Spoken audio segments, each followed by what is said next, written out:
Irmãos e irmãs, que alegria podermos nos encontrar mais uma vez para refletirmos sobre a celebração litúrgica do domingo, o dia do Senhor, um dia importantíssimo para nós cristãos, e devemos nos reunir ao redor da Palavra de Deus, da Sagrada Eucaristia, neste 33º domingo do tempo comum.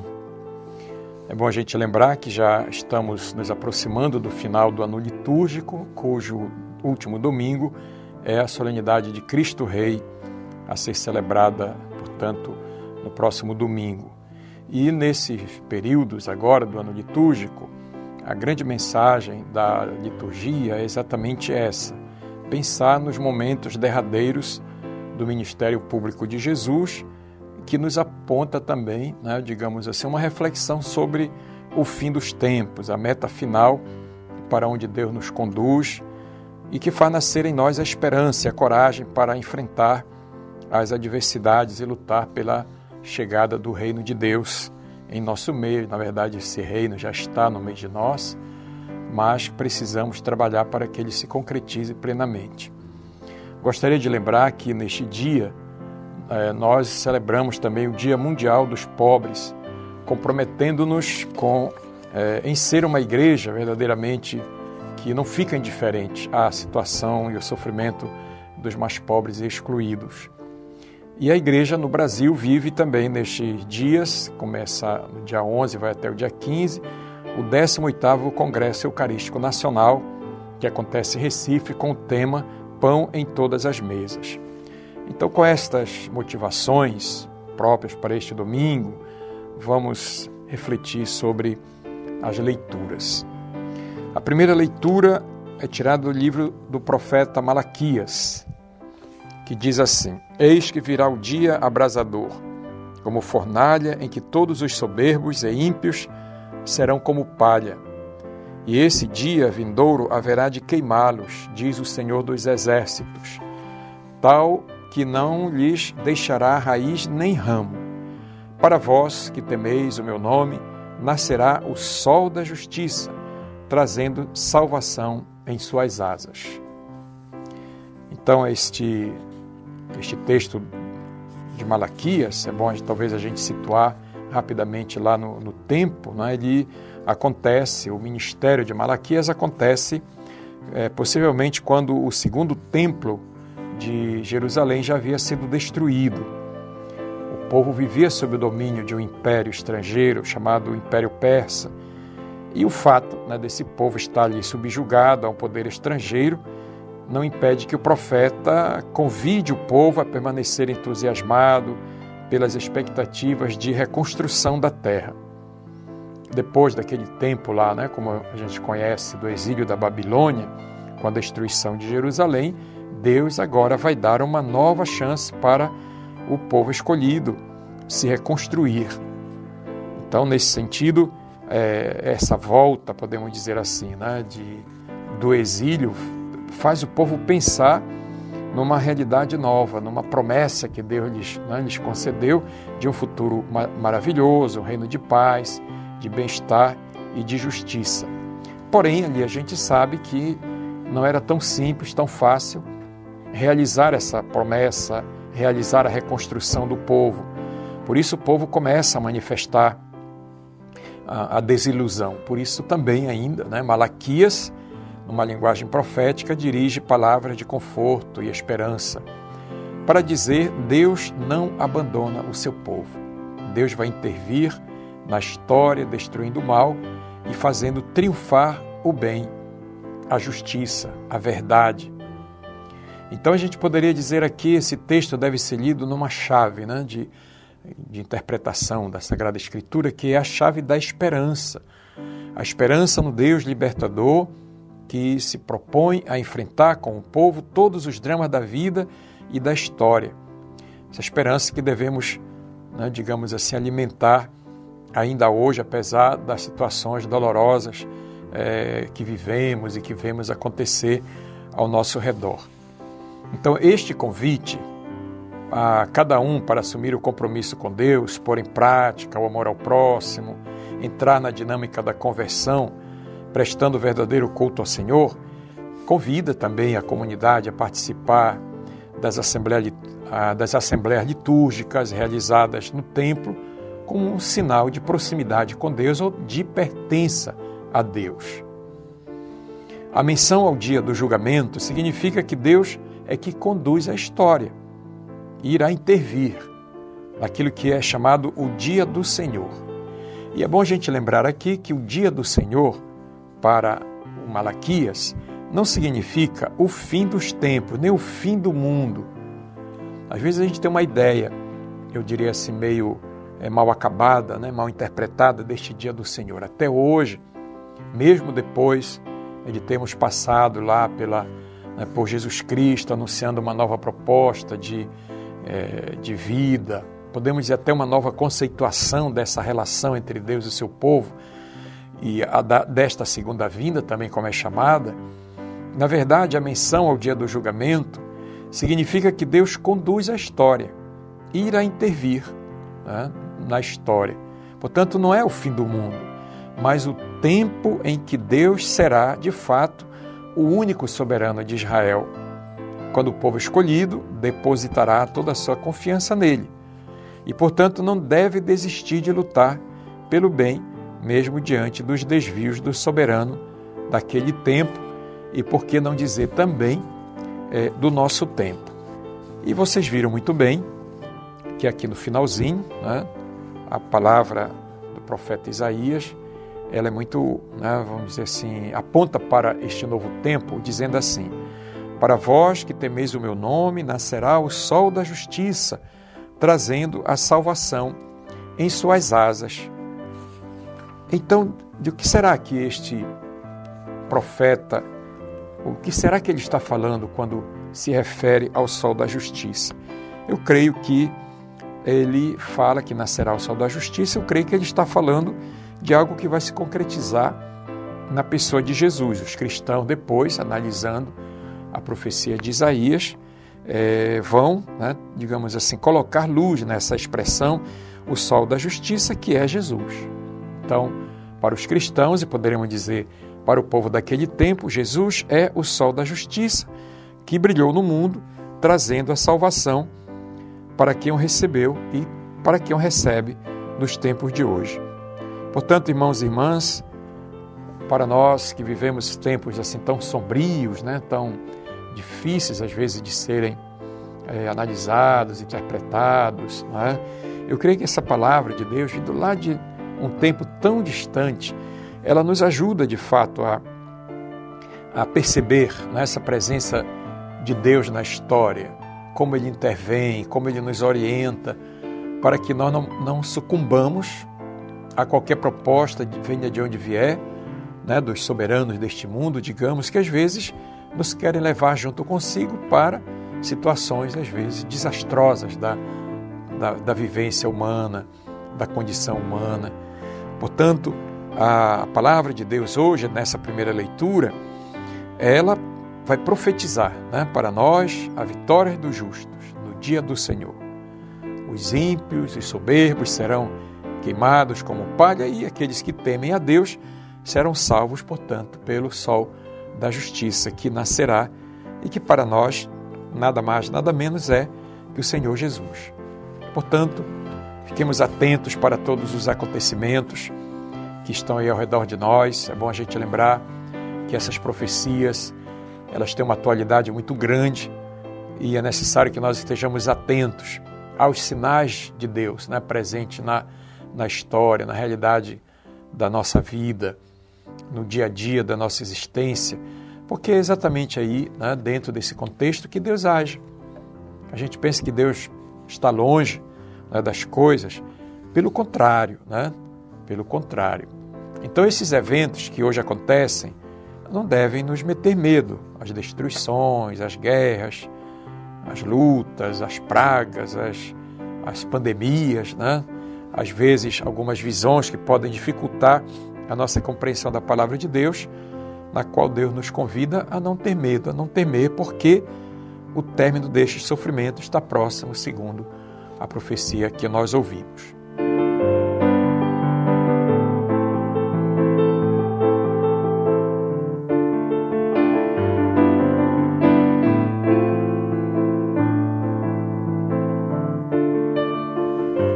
Irmãos e irmãs, passemos agora para a segunda leitura. A segunda leitura deste domingo é tirada da segunda carta de São Paulo aos Tessalonicenses, que diz assim: Irmãos, bem sabeis como deveis seguir o nosso exemplo, pois não temos vivido entre vós na ociosidade.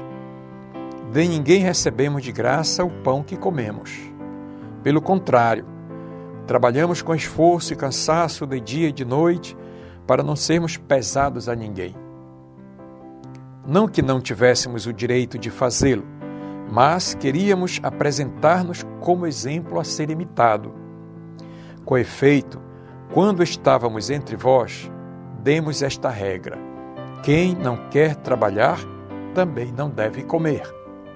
Ora, ouvimos dizer que entre vós há alguns que vivem à toa, muito ocupados em não fazer nada. Em nome do Senhor Jesus Cristo, ordenamos e exortamos a estas pessoas que, trabalhando, comam na tranquilidade o seu próprio pão. Então, a segunda leitura é dirigida à comunidade de Tessalônica. Nessa carta, podemos dizer assim, São Paulo está combatendo alguns fanáticos que pregavam estar próximo ao fim do mundo. Interessante isso, né? De vez em quando aparece aqui a colagem, aliás, desde a origem da igreja, né? Essas percepções de fim de mundo que algumas pessoas divulgam por aí, sem nenhum fundamento. Às vezes baseado até na palavra de Deus. Pegam lá um texto, tiram do contexto e fazem assim, né? O escarcéu com essas profecias, né? Profecias que mostram realmente essa realidade do fim do tempo. Porém, São Paulo, podemos dizer aqui, ele chama atenção, ele exorta, admoesta aqueles que esperam com entusiasmo o tempo da parousia, como a palavra que nós usamos na teologia para falar, né, do fim dos tempos. Então, essas pessoas devem adotar um estilo de vida condizente com a volta triunfal de Jesus ressuscitado, segundo ele, permanecendo sábios e dedicados à oração. Então, aí nós temos um problema pastoral e temos uma solução, que São Paulo vai nos trazer. Agora, tem uma coisa interessante, né, que antes de falar sobre a segunda parte que eu queria falar, eu gostaria de dizer uma coisa assim, rapidinho, né? Eu tenho a impressão que, às vezes, em alguns lugares, falta uma profunda catequese sobre essas coisas, né? A comunidade de Tessalônica se deixou levar pela, digamos assim, pela catequese da sinagoga judaica, que proclamava que o dia do Senhor estava próximo, lá bem no estilo, né, das profecias, lá vimos aqui há pouco no texto de Malaquias, né? E, portanto, para muita gente, nessa linha, nessa catequese, as pessoas não precisariam mais se dedicar ao trabalho do dia a dia. Então, vocês imaginem ali um problema pastoral, né? Um problema de uma interpretação errada da palavra de Deus, uma catequese mal feita, e por isso São Paulo precisava colocar fim a essa concepção errônea do fim dos tempos ou da parousia, e mostrava que a comunidade não deve se dedicar a futilidades, deixando de assumir, às vezes, as fadigas do dia a dia. Dessa forma, muita gente não trabalhava mais, né? Como diz Paulo, vivia na ociosidade e muitas das vezes vivendo à custa dos outros. Então Paulo não quer aceitar, não aceita, lógico, essa atitude de acomodação. É uma atitude desviante do verdadeiro sentido da vida, né? E da vivência da fé também. Olha até onde pode levar uma concepção, né? Um conceito errado da palavra de Deus. As pessoas acreditavam no fim do mundo e não faziam mais nada esperando, olhando para o céu, que as coisas acontecessem. Então São Paulo, ele coloca ali o seu exemplo, né, de que ele não era um homem acomodado, ele sempre se manteve com o próprio trabalho e convidava as comunidades dos discípulos de Jesus a trabalhar com dignidade para manter o seu sustento e não ficar olhando ali para o céu, esperando a segunda vinda do Senhor. os membros das comunidades devem se envolver ativamente na construção do reino de Deus. Então, nesse sentido, esse convite de Paulo, podemos dizer assim, nessa menção ao dia do julgamento e a resposta a esse dia do julgamento, que é a interpretação, né, de que Deus é que deve conduzir a história, deve nos levar a ter atitudes diferentes, deve nos levar a conduzir a nossa vida por outros caminhos que não sejam aqueles que muitos profetas orientam. É bom a gente lembrar que depois no Evangelho a gente vai ouvir isso, tem muita gente falando de Deus, falando coisas que não tem sentido hoje em dia falar, né? Então nós precisamos estar atentos para essas coisas, certo? É bom lembrar que quem conduz a história é o Senhor, é Deus. Então é Ele que vai definir o dia e a hora dessas coisas acontecerem. Mas não nós ficarmos especulando que o mundo vai acabar hoje, amanhã ou depois. É bom a gente lembrar ainda que muita gente ao longo desses tempos, mesmo no tempo de Jesus, no tempo das primeiras comunidades, na Idade Média, nos tempos modernos, muita gente ficou especulando isso, fazia até cálculos, né? O mundo vai acabar tal dia, então vamos aguardar o Deus chegar, o nosso Senhor chegar. E aí reuniam-se para a chegada, para esse encontro, e isso não acontecia. Quantas seitas ou grupos religiosos, movimentos religiosos surgiram na igreja, na católica, veio na igreja católica ou nas igrejas evangélicas ou protestantes, surgiram por conta disso e até hoje estão aí, aguardando, né, a chegada do Senhor. É bom a gente lembrar que aqui e acolá, dentro da igreja católica, tem algumas pessoas que têm, com esse certo fanatismo, né, de fim do mundo, ficam ali, né, falando, dizendo certas coisas e conduzindo muita gente para para tomar atitudes que não são condizentes com a fé e com a esperança que são típicas, são próprias da vivência do cristão. Quando São Paulo pede para trabalhar, combatendo a ociosidade, a preguiça, ele está nos convidando também a agir do ponto de vista do trabalho evangelizador, da missão que deve ser desenvolvida por nós. Ele mesmo dizia que ele ganhava o seu sustento, o pão do seu dia a dia, com o trabalho que ele fazia. Qual era o trabalho de Paulo? Não era simplesmente um trabalho manual, mas era um trabalho de evangelizar, um trabalho de pregar a palavra de Deus. Então, nesse sentido, o trabalho que Paulo fala é um trabalho nessa linha, construção do reino de Deus. O trabalho evangelizador, pastoral, missionário, todos nós devemos desempenhar para que, de fato, esse reino de Deus aconteça. Quanto é importante para nós, né, olhando a realidade do mundo, cheio de dificuldades, nesse contexto tão ambíguo, tão cheio de contradições, né, tão cheio de fraturas, às vezes de confusão entre nós mesmos, né, cristãos, católicos. Eu creio que a palavra de Paulo é muito forte, é um apelo muito forte para que nós nos convertamos a essa proposta que ele nos diz, né? Trabalhar pelo reino de Deus, uma chave de esperança, uma chave de ação, de missão, que leve de fato a construir um mundo de paz, de amor, de fraternidade, de justiça, de bem-estar para todos.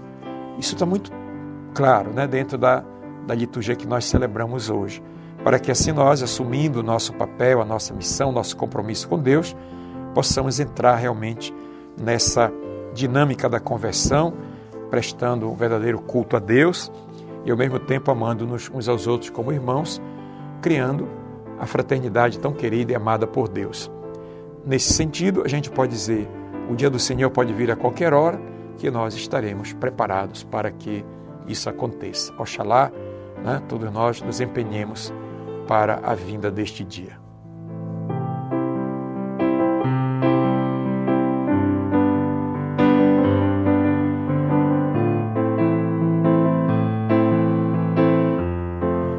Passemos agora para o Evangelho de Lucas, capítulo 21, versículos do 5 ao 19.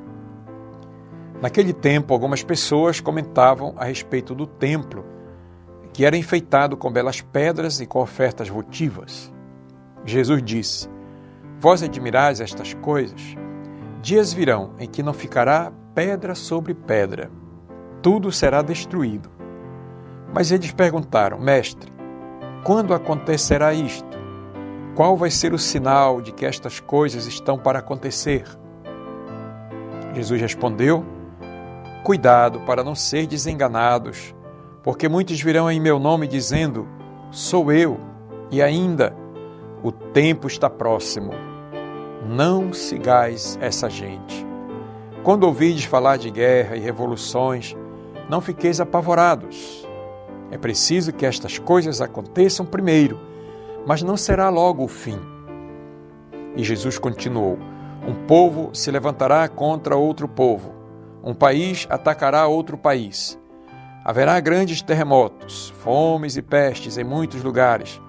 Acontecerão coisas pavorosas e grandes sinais serão vistos no céu. Antes, porém, que estas coisas aconteçam, sereis presos e perseguidos, sereis entregues às sinagogas e postos na prisão, sereis levados diante de reis e governadores por causa do meu nome. Esta será a ocasião em que testemunhareis a vossa fé.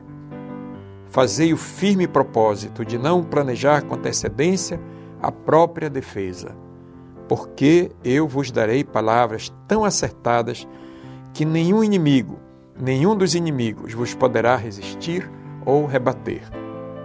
Sereis entregues até mesmo pelos próprios pais, irmãos, parentes e amigos. Eles matarão alguns de vós. Todos vos odiarão por causa do meu nome. Mas vós não perdereis um só fio de cabelo da vossa cabeça. É permanecendo firmes que ireis ganhar a vida. Então, irmãos e irmãs, hoje meditamos uma das partes finais do Evangelho de Lucas, conhecido aqui como uma espécie de um grande apocalipse. Não se trata, como muitos pensam, lá do fim dos tempos, dos últimos acontecimentos, ou o fim do mundo. Na verdade, é bom a gente lembrar, o Apocalipse, ou um Apocalipse, é uma revelação. A palavra Apocalipse significa isto, Revelação e não o fim dos tempos. É bom a gente ter claro isso. O livro do Apocalipse, que nós lemos, o grande livro do Apocalipse, ele é uma grande revelação. Fala de coisas assim grandiosas, de destruição para lá e para cá, mas é bom a gente lembrar que ele é um livro situado no tempo, nos revelando a vontade de Deus para a humanidade e para a história. Então, o Apocalipse, ele vai nos ajudar, digamos assim, a resistir com a força divina diante do grande sofrimento. A vitória concreta de Deus no futuro dá esperança para continuarmos lutando com valentia, com coragem neste tempo presente. Então, nessa passagem que nós ouvimos, Jesus ensina que a confiança deve ser a marca do discípulo. Porém, é bom a gente situar, no contexto, esse evangelho de hoje. A gente lembra aqui que quando São Lucas escreveu o evangelho, já remontava mais ou menos 50 anos depois da morte de Cristo. Portanto, fazia muito tempo já, que Jesus tinha vivido ali, e Lucas, que não foi propriamente um discípulo de Cristo, ele foi ali construindo, elaborando seu evangelho como digamos assim, como alguém que vai pesquisando, vai elaborando as coisas, porém, tendo como pano de fundo a realidade que ele está vivendo. Durante a escrita do Evangelho, o que estava acontecendo lá em Jerusalém, ou ao redor ali, de Israel? Neste tempo, aconteceram fatos terríveis, por exemplo, guerras, revoluções, a própria destruição do Templo de Jerusalém, no ano 70, o Templo de Jerusalém foi destruído, e vieram depois as perseguições aos cristãos por parte dos judeus primeiro e depois por parte dos romanos, E se tinha deflagrado no ano 64, portanto antes da destruição de Jerusalém, uma a grande guerra, a grande perseguição dos romanos contra os cristãos, que levou muita gente à morte, a ser preso, a ser exilado, torturado. Então, para muitos, isso era o fim do mundo. Para muitos cristãos, o fim dos tempos estava chegando, né? Era o que eles chamavam de escatom, o fim dos tempos. Porém, a gente vai vendo que Jesus vai mostrar para aqueles discípulos, e Lucas aproveita para fazer ali uma grande catequese também sobre isto, sobre os falsos profetas, de não perder a esperança. Isso é muito importante, né? Não perder a esperança. Por quê? Porque Deus está conosco. Essa é a grande linha de pensamento que essas primeiras comunidades, diante das adversidades, vão carregar consigo, vão desenvolver. E isso gera aquilo que nós chamamos de uma mística, né? A mística do cristão. E essa mística fundada, assentada sobre a esperança de que o Senhor nos sustenta na luta contra o mal, contra todos os males do mundo, os de ontem e também os de hoje. Então ele dizia aqui, né, usando as palavras do mestre, Lucas escreve no seu evangelho, que não devemos deixar enganar por falsos profetas. E segundo, não perder a esperança. E ali aparece o quê? Né? Aparece o templo como esse grande, né? A grande presença de Deus no meio do povo. Né? A gente celebrou esses dias a festa da dedicação da Basílica de Latrão, né? A grande catedral do Papa, uma bela igreja. Lá em Roma tem tantas igrejas bonitas. Então havia lá o templo de Jerusalém, e aquele templo, um belo dia, foi destruído. Por isso Jesus vai dizer, olha, vocês estão admirando essas coisas, né? Um dia isso vai acabar. Quase que dizendo assim, olha, este modelo de sociedade e de religião, um dia desaparecerá. E surgirá outra maneira de se relacionar com Deus, que não seja o templo. O templo pode ser destruído. O templo é limitado, é matéria, embora tenha uma sacralidade, né, muito grande, porque representa a morada de Deus no meio do povo, mas Jesus responde nessa linguagem apocalíptica de que, de fato, a queda do templo de Jerusalém é inevitável. E depois fala de tantas outras coisas, né, grandes terremotos, fome, a peste, fenômenos espantosos. Então, aqui, em primeiro lugar, essa palavra de Jesus é exortar, convidar a esperança, não ter medo. Depois Jesus alerta para os falsos profetas que virão falando no seu nome. Muita gente fala em nome de Jesus, desde da sua volta ao céu. Mas quem é que fala sobre Jesus de verdade? Aí a gente tem que ter critério, discernimento. Não aceitar os falsos profetas, não nos deixarmos enganar, não dar respostas não dá acolhida a essas pretensões fantasiosas produzidas, às vezes até por motivações pessoais. Portanto, não é prudente acreditar em tudo que se diz em nome de Jesus. Então, esses sinais de desagregação representam um mundo velho, não deve assustar. Quem vem com essas palavras aqui e acolá, falando disso, daquilo, o mundo vai acabar, coloquem logo o julgamento, né? A análise que Jesus está fazendo para dizer não acreditar. Né? Este é o mundo velho que será destruído e levará todos esses falsos profetas para o buraco. Não acreditem. Pelo contrário, Jesus transmite uma mensagem de alegria e de esperança e que este novo mundo está para surgir.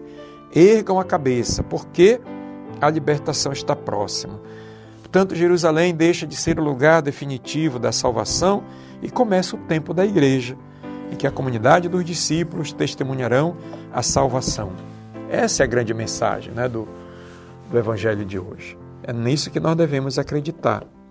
Aí vocês vão dizer, mas hoje acontecem guerras, revoluções, terrorismo, muita gente morre de fome, está aí o aquecimento global, é ameaçador, né? E tantas outras coisas que se multiplicam.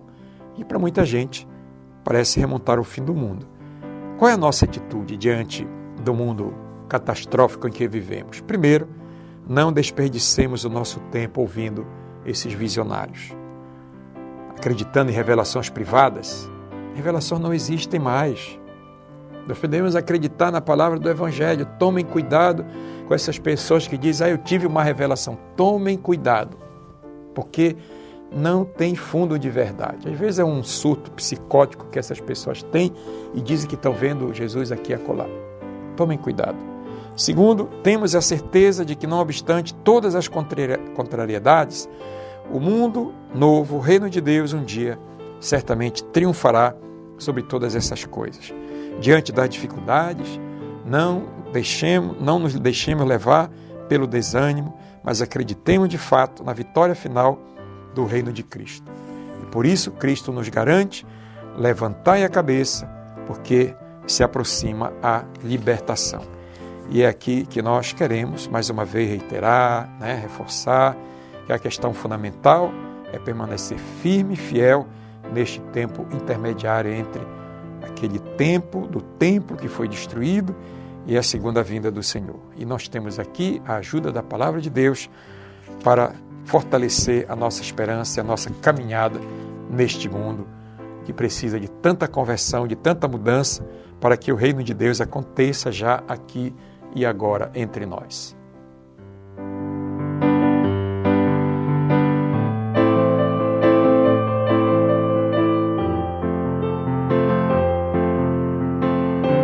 Irmãos e irmãs, aproveito essa oportunidade para reforçar duas coisas, dois acontecimentos desses dias em que estamos celebrando esta semana.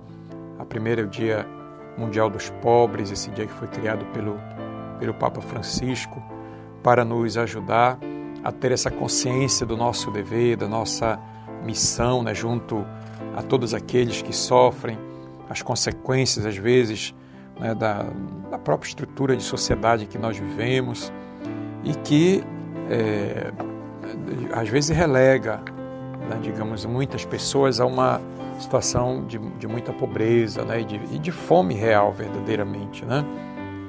Então, nós precisamos pensar uma maneira de transformar essa realidade por meio do compromisso com os mais pobres e que essa realidade de fome ela seja verdadeiramente transformada. A gente sabe que, pelos números que estão aí, houve um decréscimo dessa história da fome no mundo, aqui no nosso país, mas qualquer realidade que seja, mínima que seja, para nós não importa os números, importa a realidade que está aí debaixo dos nossos olhos.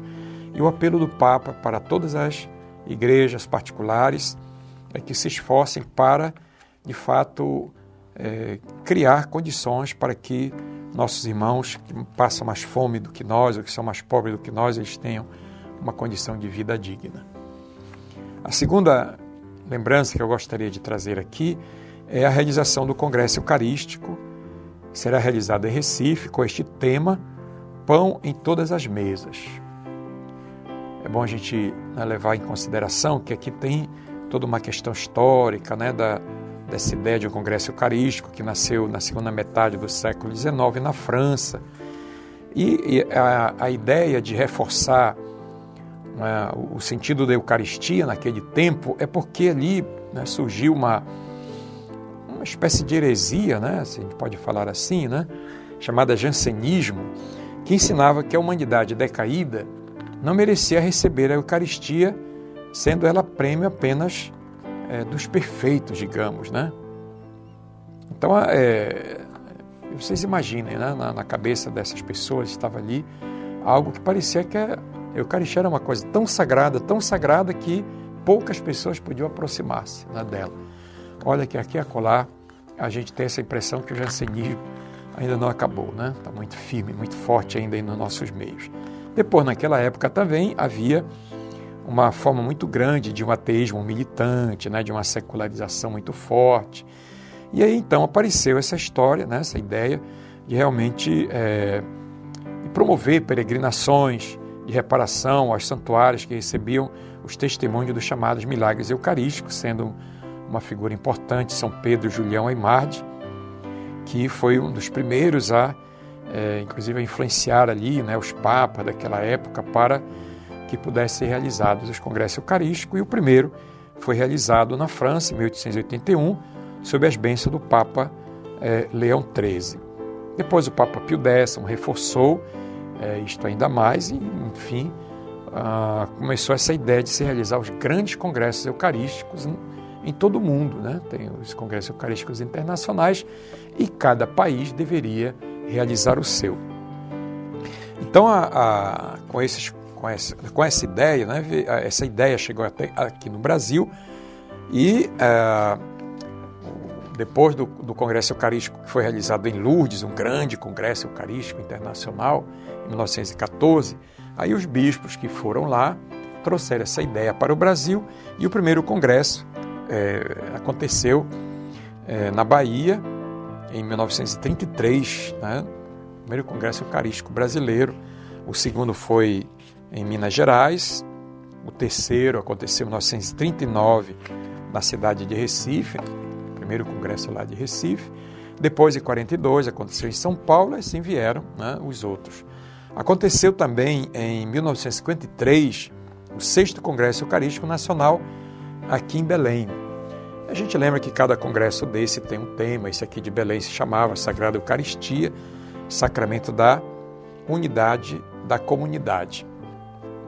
E assim, ao longo do tempo, né, se realizaram vários congressos. O importante foi o de Manaus, em 1975, Repartir o Pão, onde vocês lembram, né, foi elaborada uma oração eucarística, a gente chama oração eucarística número 5, aceita pela Santa Sé, que até hoje, né, essa oração eucarística está aí no nosso missal.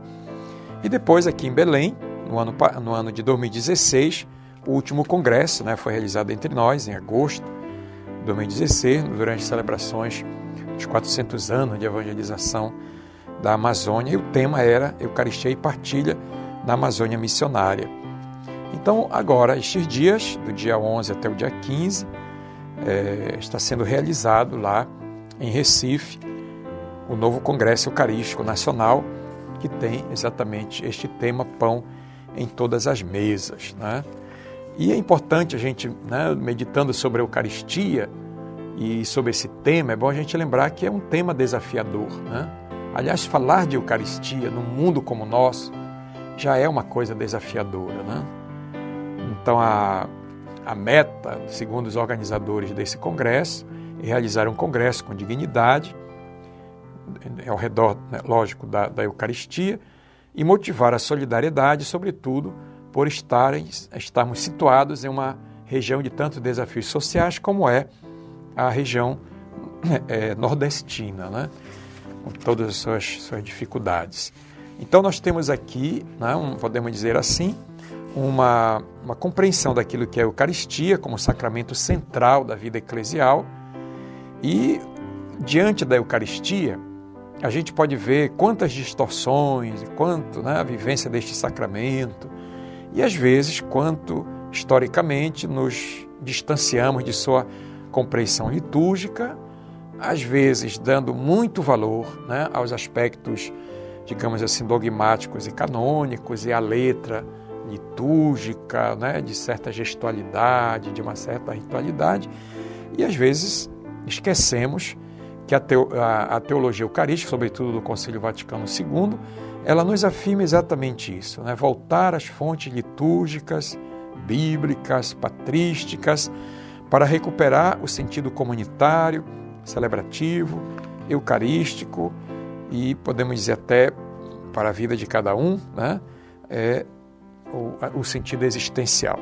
Portanto, uma das finalidades desse congresso é recuperar o sentido celebrativo, festivo deste sacramento, devolvendo-lhe ali as feições originais, né? Voltando àquilo que é o original, né? A gente sabe que, podemos dizer assim, a Eucaristia para nós é uma grande festa, né? Toda missa para nós é uma grande festa. Tudo aquilo que fazemos como gestos, né, desde o começo até o fim, revelam para nós, de fato, uma relação de amor, de carinho, de amizade que nós nutrimos uns pelos outros, fazendo a memória de Cristo. Infelizmente, de novo, muitas vezes nós reduzimos a Eucaristia, de novo, um pouco a gestos, né, assim, bastante limitados, matemáticos quase, né? Que não expressam a beleza da Eucaristia, uma ritualidade muito forte e, às vezes, uma dimensão muito sagrada, né? De adoração, e hoje se retoma isso com muita força, e esquecemos, de fato, que Jesus disse um dia: façam isso em memória de mim. Mas isso não leva a gente, como convidados a participar deste banquete, a pensar as coisas só de uma forma, de um modo, emoldurar a Eucaristia dentro, né, de uma jaula, de uma gaiola, de belezas, mas, né, que não revela a beleza do amor de Deus para conosco. Então, precisamos retomar, digamos assim, este caráter de um dia festivo, de uma ceia festiva, que nos faz celebrar a vida com todos os seus dramas, né? Sem perder a dimensão do mistério, mas recuperar esse caráter celebrativo da revelação de Deus que está ali, né? Transformando esse sacramento em pão da vida. E o Congresso Eucarístico, né, ele tem, digamos assim, essa finalidade de fazer uma grande catequese sobre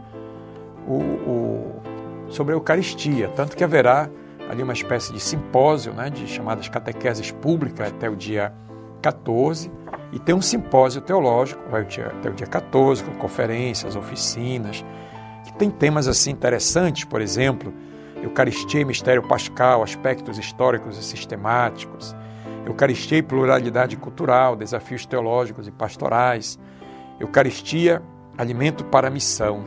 Olha que coisa bonita, né? Então, o Congresso Eucarístico não são só celebrações, portanto, como o nosso também aqui, né, foi feito, haverá outras modalidades de participação neste congresso, né, como o simpósio teológico e a catequese.